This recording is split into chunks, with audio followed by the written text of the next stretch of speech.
Jory, and I'm here with my co-host Jamie. We have a great lineup for today's show. First, we're going to Dillon with York Duke softball. Let's take a look at how they did at state. Let's take a look at the highlights for the 36-3 York Duke softball team. York's ace pitcher Taylor Cadavy strikes her out with a high fastball right there. Hannah Riley drives the ball through the left side of the infield for a base hit. Lauren Horace comes across the plate to increase their lead to 3. And let's hear what Coach Danielle Sievers had to say about the tournament.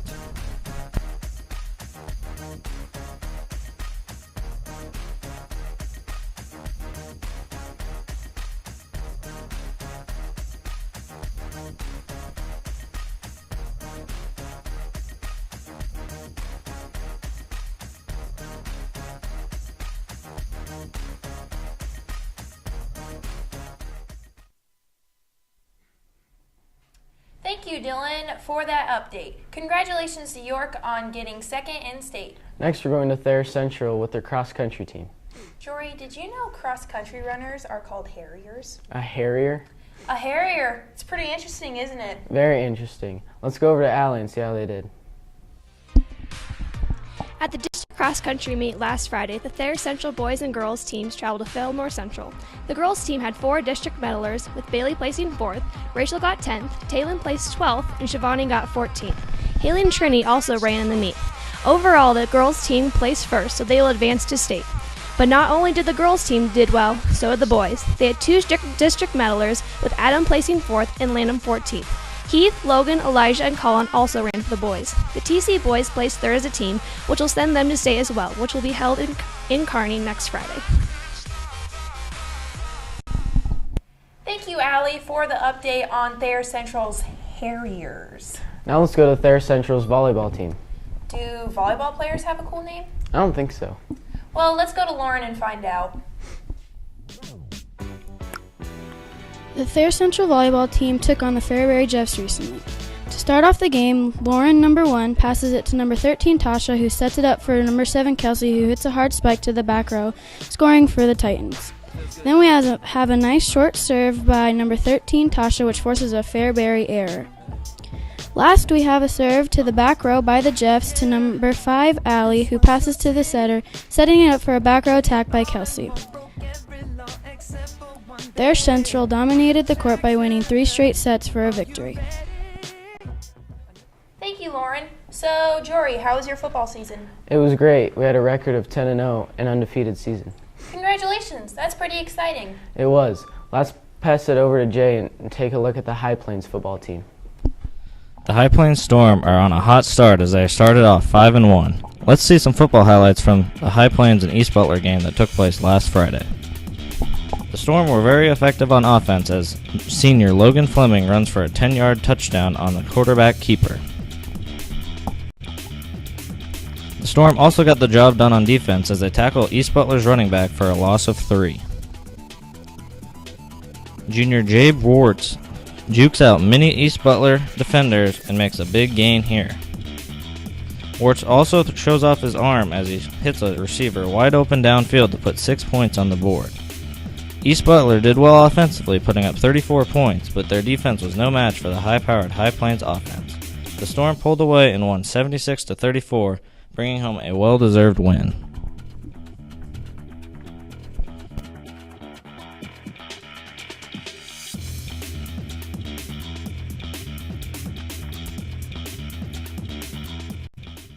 On the subject of High Plains football team, Let's hand it over to their wide receiver Dylan and their coach Kuchera.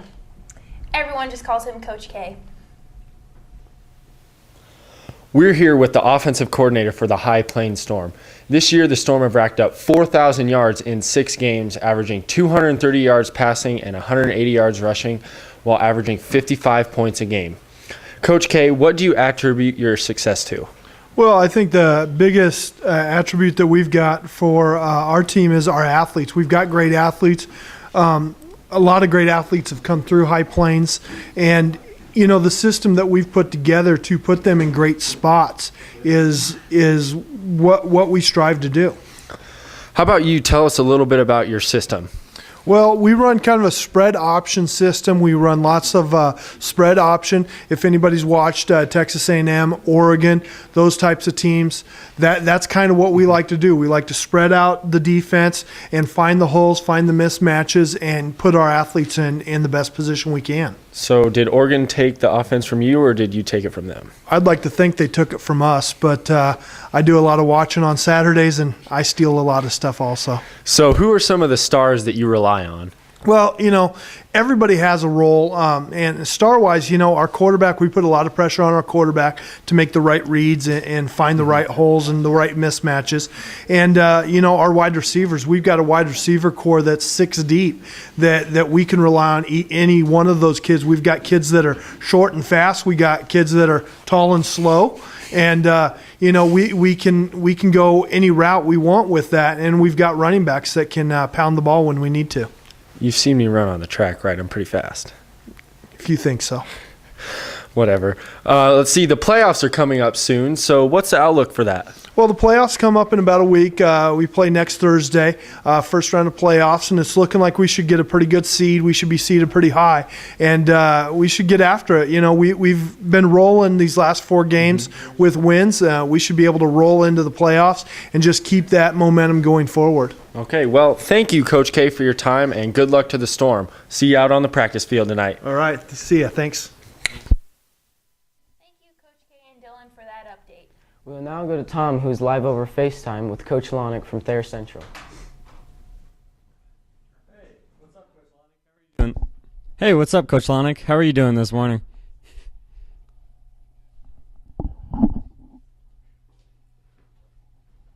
Cool. Your football team's record is 3-4 this year. Looking back at the season, which game would you like to replay the most? I'm not sure we can hear him, but maybe not.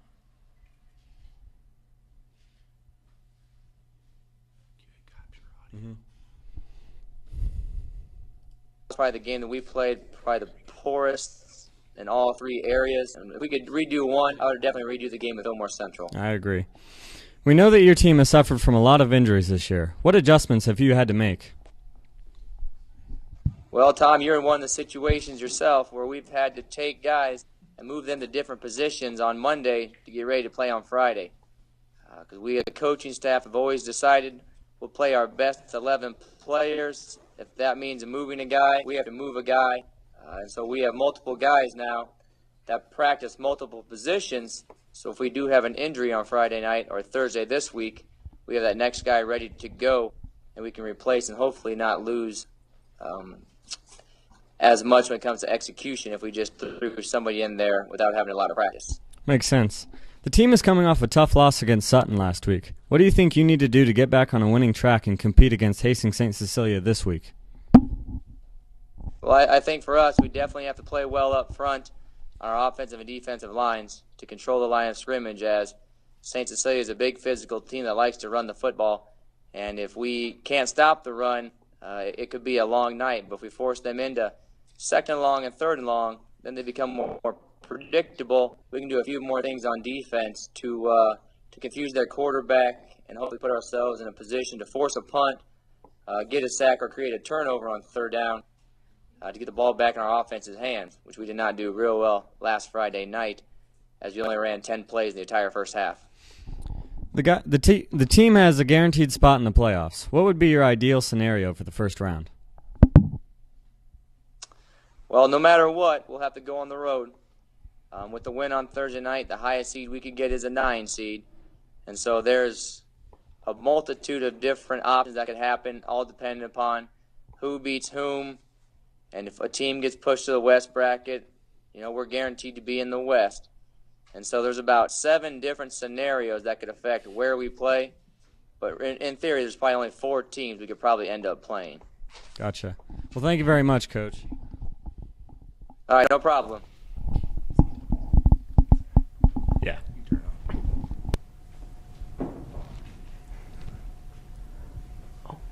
Now we're going to take a break, but don't go anywhere. We wouldn't want you to miss the best part of the show. When we return, we will have a top 10, so don't go away. Here at High Plains Football, we do nothing fancy. We stretch like everybody else, we run like everybody else, we practice hard like everybody else.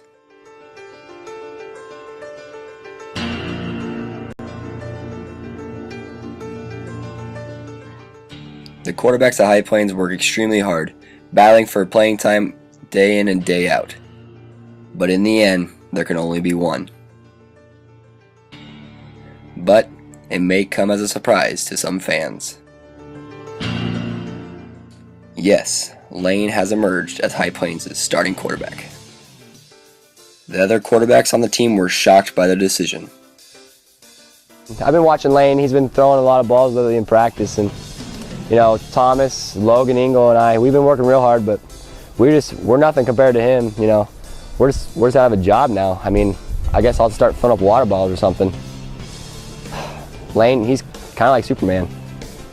Yeah, I don't know. Lane's been working on his short game. His short game's flawless. I don't know. Catching balls from him, it's easy. Just throws such a perfect spiral, so tight.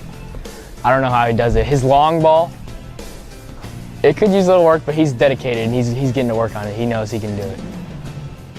Lane's strength at the quarterback position is definitely the option game.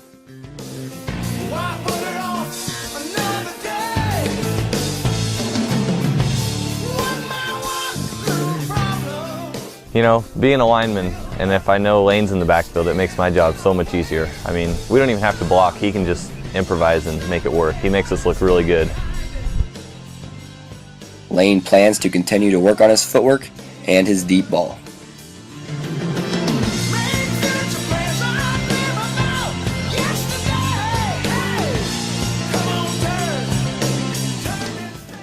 It's Lane's work ethic that leaves coaches speechless.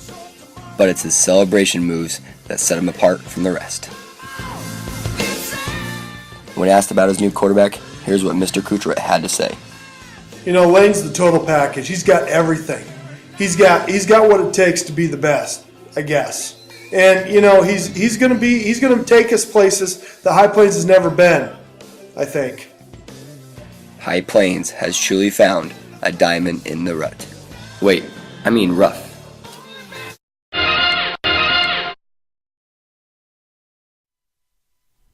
We are back from our commercial break. Now we have a top 10. Let's take a look. We have shortstop grounding ball over to first. Boom! Got the out. We have another set, and a spike for 1 point. Woo! Quarterback pulls back, lets it fly. 30-yard receive. Oh, yeah! Number 7. We have he's going for the touchdown. For number 6, we have another volleyball play with a spike and another point. Number 5, we have a receiver who is wide open and for the touchdown. Number 4, football, going for the deep pass. Oh, not a deep pass. Oh, and he's tackled. Sacked again. Number 3, we have a Hail Mary to a receiver and it's caught in the end zone. Number 2, we have a receiver who's running, going for the touchdown. He jukes, and he's in the end zone. Number 1, softball, home run, out of the park.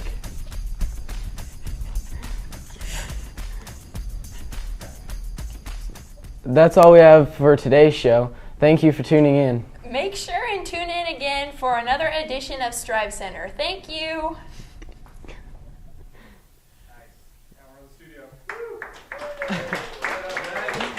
I didn't know what to do. My commentator.